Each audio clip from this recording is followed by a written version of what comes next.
नमस्कार। एक बहुत बड़ी खबर आ रही है।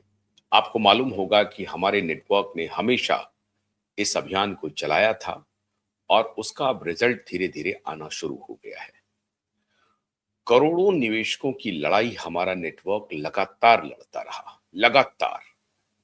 और 1-2 वर्ष नहीं, लगभग ढाई 3 वर्ष तक लगातार हमारा नेटवर्क करोड़ों निवेशकों की लड़ाई को लड़ता रहा और आज उसका प्रतिफल आना शुरू हो गया है, जो पिछले कई बल्कि अब 1 साल से अधिक वक्त हो गया जब प्रतिफल आने शुरू हो गए थे।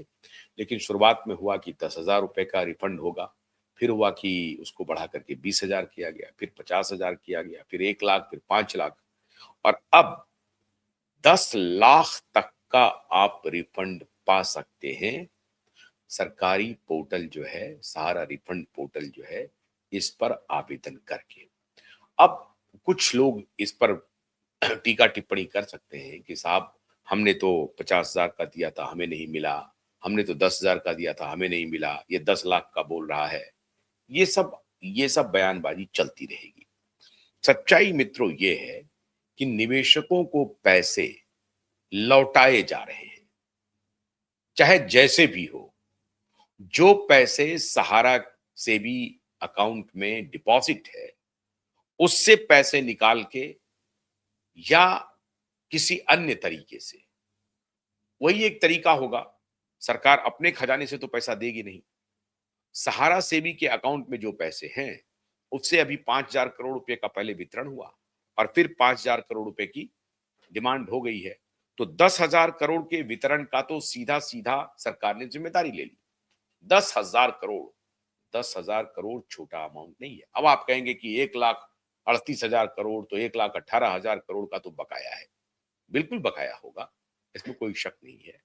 लेकिन एक तरफ वो सरकार थी जो बस बंद किए जा रही थी, मालिक को उठा करके जेल में बंद कर दो, कंपनी बंद कर दो, ये बंद कर दो, वो बंद कर दो। निवेशक का लेकिन कुछ नहीं करो।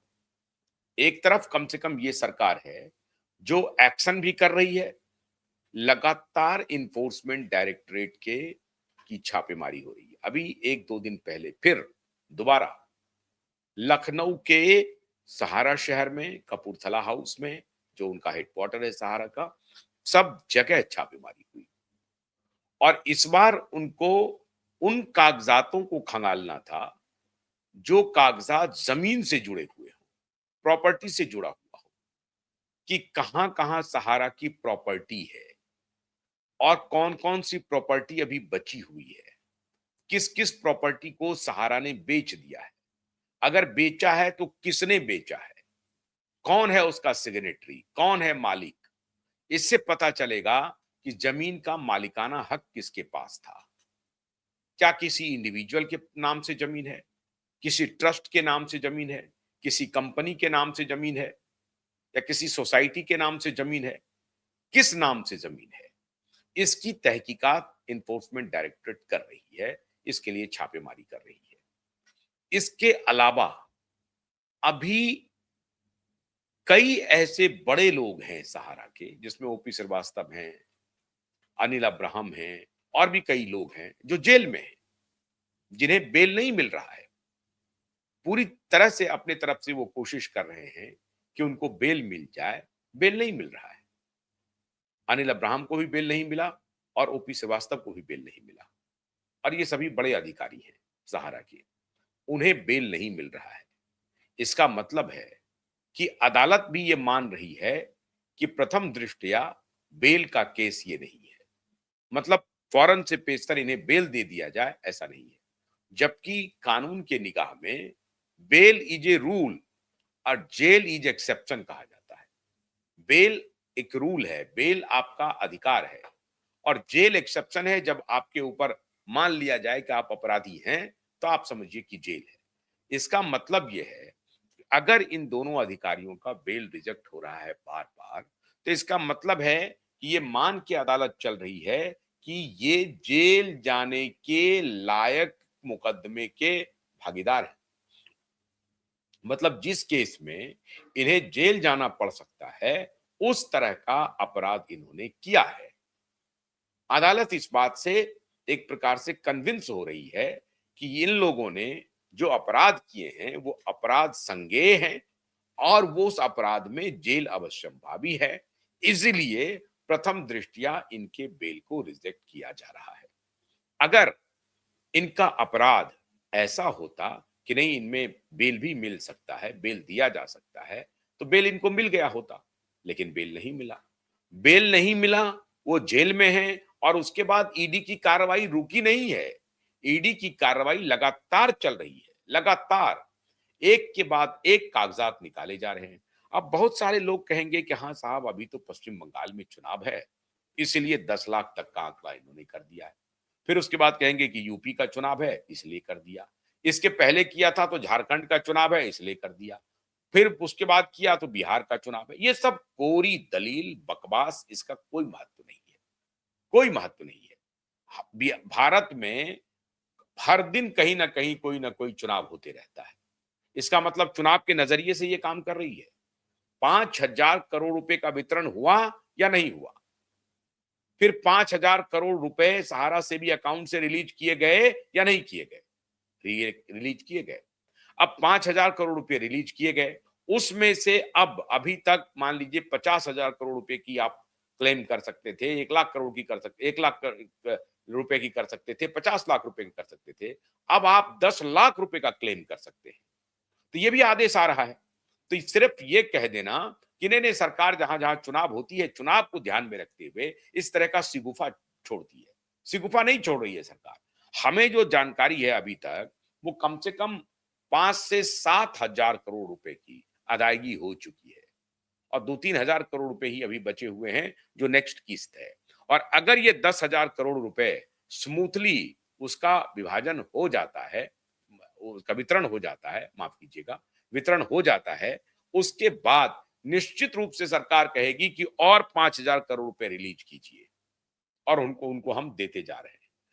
अब इस बीच में एक सिगुफा आ गया कि साहब अडानी ने ले लिया है सहारा के सभी प्रॉपर्टीज को।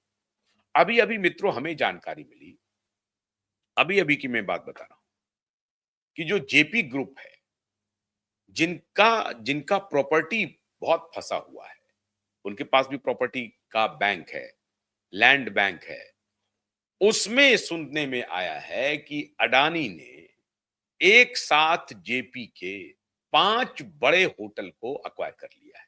5 बड़े होटल। अब आप सोचिए, दिल्ली का बसंत कॉन्टिनेंटल जो साउथ दिल्ली में जवाहरलाल नेहरू विश्वविद्यालय के बगल में है और बसंत विहार में है, वो वन ऑफ दी एक सिग्नेचर होटल हुआ करता है। वो जेपी का ही होटल है, जेपी ग्रुप का ही है बसंत कॉन्टिनेंटल। वो बसंत कॉन्टिनेंटल उधर राजेंद्रा पैलेस में है, इधर ग्रेटर नोएडा में है जेपी ग्रीन्स के नाम से, फिर जेपी स्पोर्ट्स है, फिर आगरा में है और इधर फिर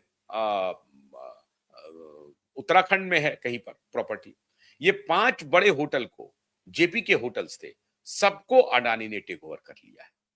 तो अडानी वहां जा रहा है जहां की टाइटल बिल्कुल क्लियर हो, स्पष्ट हो कि भाई ये प्रॉपर्टी फलाने ग्रुप के नाम से या फलाने व्यक्ति के नाम से आ रहा है और हम उस ग्रुप या व्यक्ति से निगोशिएशन करते हैं और हम उस प्रॉपर्टी को अपने नाम करते हैं। वहां तो आराम से काम हो रहा है। लेकिन जहां प्रॉपर्टी का टाइटल ही क्लियर नहीं हो, सारी प्रॉपर्टी फंसी हुई हो, अभी कहा गया कि सुप्रीम कोर्ट को बंद लिफाफे में 88 प्रॉपर्टी की लिस्ट सौंपी गई। अब उस 88 प्रॉपर्टी के लिस्ट में एक प्रॉपर्टी जो सबसे महंगा है, जिसका वैल्यूएशन 4 लाख करोड़ बताया जा रहा है, वो है एमबी वैली का 10,000 करोड़, 10,000 एकड़ का जो लैंड बैंक है। जो एमबी वैली पूरी तरह से बिल्टअप है, पूरी तरह से डेवलप्ड है। एमबी वैली में शूटिंग्स होते हैं, एमबी वैली में बुकिंग्स होते हैं, शादियां होती हैं, तमाम तरह के फंक्शंस होते हैं। तो उस एमबी वैली का वैल्यूएशन 4 लाख करोड़ रुपए लगाया है। इनकी देनदारी 1,18,000 करोड़ रुपए की है। अब लोग तो बात करेंगे तो कहेगा कि 3 लाख करोड़ की देनदारी है, सब उसमें इंटरेस्ट भी जोड़ते जाते हैं। मैं कह रहा हूं कि अगर मूलधनी वापस हो जाए, तब भी इनकी प्रॉपर्टी बेच करके एक प्रॉपर्टी से ही इनका काम तमाम हो जाएगा। फिर बारसोवा का जो लैंड है या अन्य जगह का जो लैंड है, उस लैंड की आवश्यकता भी नहीं पड़ेगी। लेकिन सवाल है कि एमबी वैली प्रॉपर्टी बिके 4 लाख करोड़ में तो ना, कौन खरीदेगा 4 लाख करोड़ में? 47,000 करोड़ तक का जो मार्केट वैल्यू था आज से 5-10 साल पहले 47,000 करोड़ का वैल्यूएशन किया था। लेकिन 47,000 करोड़ में भी कोई खरीदने को तैयार नहीं हुआ। कौन खरीदेगा 4 लाख करोड़ में? इस प्रॉपर्टी का क्या करेगा? लेकिन अडानी ग्रुप कह रहा है कि हम खरीदने के लिए तैयार हैं, ऐसा सहारा ग्रुप कह रही है। अडानी ने भी इसका, हालांकि अडानी की तरफ से एक वकील महोदय अपीयर हुए थे सुप्रीम कोर्ट में और उन्होंने कहा कि हाँ, अडानी ग्रुप ने इसकी मंशा जताई है। अब अडानी ग्रुप खरीदने के लिए तैयार भी हो गया हो। इधर से सहारा पोर्टल से जो पैसे जा रहे हैं वो जा रहे हैं। इसके अलावा जो इन्वेस्टमेंट है, जो पैसा बाकी है, उस पैसे को देने की बात सहारा कोशिश कर रही है कि अडानी को चले जाए, अडानी हमें एक मुश्त पैसा दे दे और हम निपटारा कर दें। लेकिन वो तो एक अलग पक्ष है। पहला पक्ष है कि जो सरकार के पास पैसे हैं, उस पैसे को सरकार धीरे-धीरे अब उसकी मात्रा बढ़ा रही है। कहाँ तो 10,000 से शुरुआत हुई थी और अब 10 लाख तक वो आंकड़ा पहुंच गया है। तो ये छोटी बात नहीं है मित्रों। अगर 10 लाख रुपए तक कहा जा रहा है कि आप 10 लाख रुपए तक का आवेदन कर दीजिए और आपको 10 लाख रुपए मिलेंगे, तो ये छोटी घटना नहीं है। मैं समझता हूं कि हमारे नेटवर्क के सतत अभियान के बाद ये बहुत बड़ी सफलता मैं मानता हूं कि ये मिली है और इसको मैं समझता हूं कि निवेशकों को थोड़ा, आप निवेशकों की पीड़ा असहनीय है, इसमें कोई शक नहीं है। 4,000 से अधिक लोगों की जाने गई है। अब तो न जाने और कितनी संख्या हो गई होगी मरने वालों की, लेकिन 4,000 से अधिक की संख्या तो कोर्ट को भी मालूम है। और उसके बाद जो सहारा कंपनी के जो एम्प्लॉई हैं, उनकी समस्या अलग खड़ी है। उनके पैसे नहीं मिल रहे हैं, उनकी बकाया राशि हो गई है बहुत, उनकी चिंता अलग है। उनके लिए भी सुप्रीम कोर्ट में अर्जी डाली गई है कि आप एम्प्लॉई के लिए 1,000 करोड़ रुपया रिलीज कर दीजिए। 1,000 करोड़ में सारे एम्प्लॉई का सारी समस्या खत्म हो जाएगी। मतलब सहारा के अंदर जो जो चिटफंड कंपनी में काम करने वाले लोग थे, वो प्रोडक्ट डिवीजन में हैं, मीडिया एंटरटेनमेंट में हैं और अन्य विभाग में जो काम कर रहे हैं लोग, उनकी समस्या खत्म हो जाएगी। अभी एक चर्चा हो रही है कि सहारा मीडिया को किसी सज्जन ने ओन किया है और वो उसको चलाएंगे, तो बड़ी अच्छी बात है, वो चलाएं। लेकिन जरा उनको ये भी ध्यान रखना पड़ेगा कि साहब कालांतर में क्या हुआ है, क्या परेशानी हुई है। तो ये सब चर्चाएं चल रही हैं।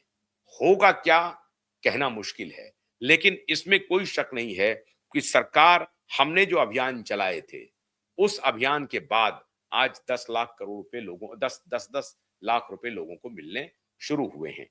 एक बात और कहना चाहूंगा, आज जो लोग कह रहे हैं कि मीडिया को चलाएंगे, मीडिया को चलाएंगे, ये सारे वही लोग थे एक जमाने में जिनको खुद सुब्रत रॉय डिस्ट्रस्ट करते थे और बहुत आरोप है कि भाई इन्हीं लोगों की वजह से सहारा डूब गई, निवेशक डूब गए, क्योंकि इन लोगों ने स्टिंग चलाना शुरू कर दिया था। या तमाम सच्चाई क्या है मुझे नहीं मालूम, ये पावर गैलरी में चर्चा है।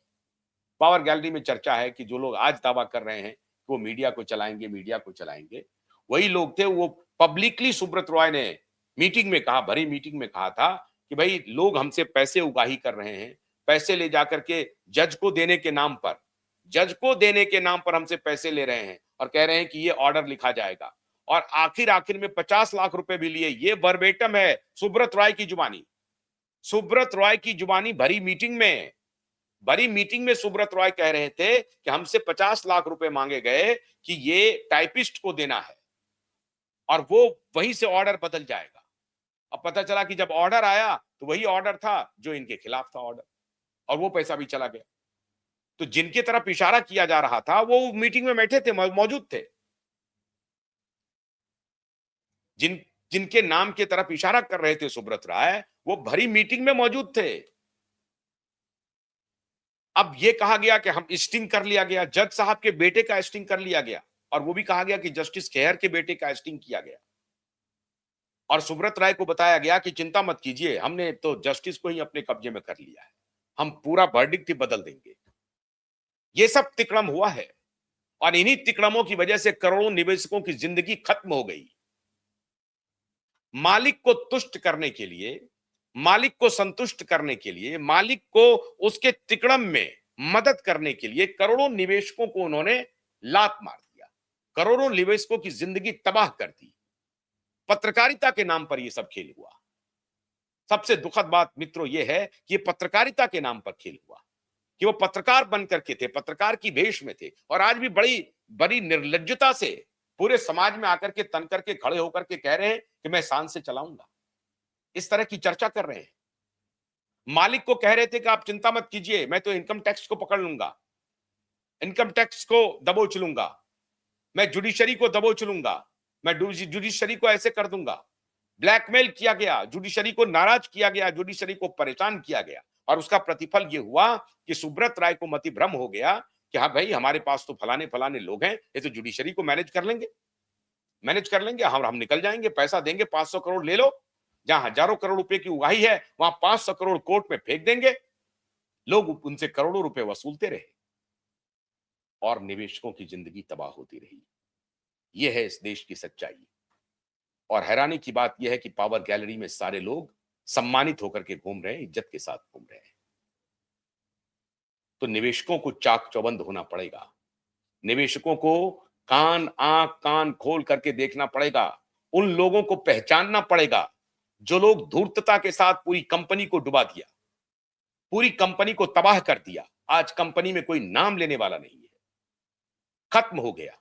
और सुब्रत राय जिनके इशारे पर चले थे, सुब्रत राय ने अपनी कंपनी को ही डुबो दिया। उन्हीं के इशारे पर चल रहे थे, उन्हीं की सलाह पर चल रहे थे। और आज स्थिति यह है कि जिन्होंने कंपनी को डुबाया, उन्हीं को कह रहे हैं कि कंपनी उबार लीजिए। हैरानगी है। सुब्रत राय के भ्राताश्री क्या कर रहे हैं और सुब्रत राय के पुत्र श्री क्या कर रहे हैं?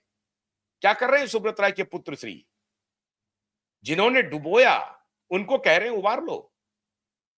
डुबाने वाले सामने में हैं बैठे हुए। हर शाम सुब्रत राय को यही कहते थे कि अरे साहब, हम तो मैनेज कर लेंगे हाई कोर्ट को, सुप्रीम कोर्ट को। क्या है सुप्रीम कोर्ट? सेबी को मैनेज कर लेंगे। सेबी को डराया धमकाया जाकर के। पहले ही जाकर के आप कहते कि हाँ, हमसे कुछ गलती हुई है, हम आपके लॉ एंड ऑर्डर लॉ को पूरी तरह से फॉलो नहीं किए हैं, हम उसको थोड़ी दिन के लिए रोक देते हैं, आप बताए कुछ हमसे पेनल्टी ले लीजिए, लेकिन हमारी कंपनी को बर्बाद होने से बचाइए। आप ऐसा कह सकते थे। गलती होती है, बड़ी बड़ी कंपनियों से होती है गलती, आपसे भी गलती हो रही थी, लेकिन आपको मालूम था कि आप गलती कर रहे हैं, लेकिन उसके बाद सीनाजोरी कर रहे थे। गलती करने के बाद सीनाजोरी कर रहे थे। आपको अदालत ने सम्मन भेजा, पहले सम्मन में नहीं आए, दूसरे सम्मन में भी नहीं आए, तीसरे में नहीं आए, और चौथे में जब हुआ कि भैया आपको अब गिरफ्तार करके लाया जा रहा है, तो आप गिरफ्तारी देकर के आए। आपको बुलाया, बुलावा आया कोर्ट से, आप पहले ही जिसमें जाते और कहते मिलॉर्ड, हमसे जो कुछ भी गलती हुई है उसको देखिए, लेकिन हमारे साथ करोड़ों निवेशक की जिंदगी फंसी हुई है, लाखों लाखों एजेंट की जिंदगी फंसी हुई है, लाखों परिवार हमारे ऊपर आश्रित है। ये बोलते आपने ऐसा नहीं बोला। अहंकार, और अहंकार किसके बिना पर? दलालों के बिना पर, चोरों के बिना पर, जिनकी कोई अपनी योग्यता नहीं है, सिर्फ और सिर्फ दलाली योग्यता है। कभी चिदंबरम की दलाली करना, कभी इसकी दलाली करना। इसी दलाली से जो आगे बढ़े हो, अपनी कोई योग्यता नहीं, दलाली करके आगे बढ़े हो, ऐसे दलाल की सलाह पर सुब्रत राय गए और आज पूरा सुब्रत राय का कुनबा उन्हीं सलाह पर चल रहा है, उन्हीं सलाहकारों के ऊपर चल रहा है। और वो मुहम्मा दे रहे हैं कि हम पत्रकारों की नौकरी बचाएंगे। अरे अपना ऑर्गेनाइजेशन चल नहीं रहा है, पत्रकारों की नौकरी बचाएंगे, ऐसा कहा जा रहा है। अपनी संस्थान नहीं चल पा रही है, जैसे तैसे चल रही है, पैसा नहीं दे पा रहे हैं अपने एम्प्लॉय को समय पर, लेकिन वो कह रहे हैं कि हम तो चलाएंगे साहब। इस तरह का चल रहा है खेल इस देश में। करोड़ों निवेशक डूब गए, खत्म हो गए, तबाह हो गए, लेकिन उसकी चिंता नहीं है किसी को। ना तो कंपनी को चिंता है और ना ही उस तरह से जुडिशरी को चिंता है। जुडिशरी की आखिरी हियरिंग जो हुई सितंबर 2025 में, उसके बाद हियरिंग ही नहीं है। क्या पोजीशन है, नहीं है, कुछ पता नहीं है। केस में क्या हुआ नहीं हुआ कुछ पता नहीं है। वो एक जो सज्जन बैठे हुए हैं, वो सज्जन हाई कोर्ट सुप्रीम कोर्ट की तरफ से बैठे हुए हैं, रिटायर्ड जज साहब, वो क्या कर रहे हैं कुछ पता नहीं है। वो खाली ये देख रहे हैं कि 10 लाख रुपए लोगों को मिल रहा है कि नहीं मिल रहा है। बात ठीक है, अच्छी बात है। अगर उनके देखरेख में लोगों को पैसे मिल रहे हैं तो बहुत बधाई के पात्र हैं, उनकी सराहना होनी चाहिए। लेकिन मित्रों, ऐसी स्थिति हो गई है, क्योंकि लोगों को नौकरी की जरूरत होती है, पत्रकारों को भी लगता है अच्छा कहीं या कहीं ओपनिंग हो रही है, क्यों उसके खिलाफ कुछ बोलें, क्या बोलें, नौकरी मिल जाएगी, चुप हो जाएं। सच बोलिए, सच बोलना सीखिए। जहां गलत है उस गलत को गलत कहिए।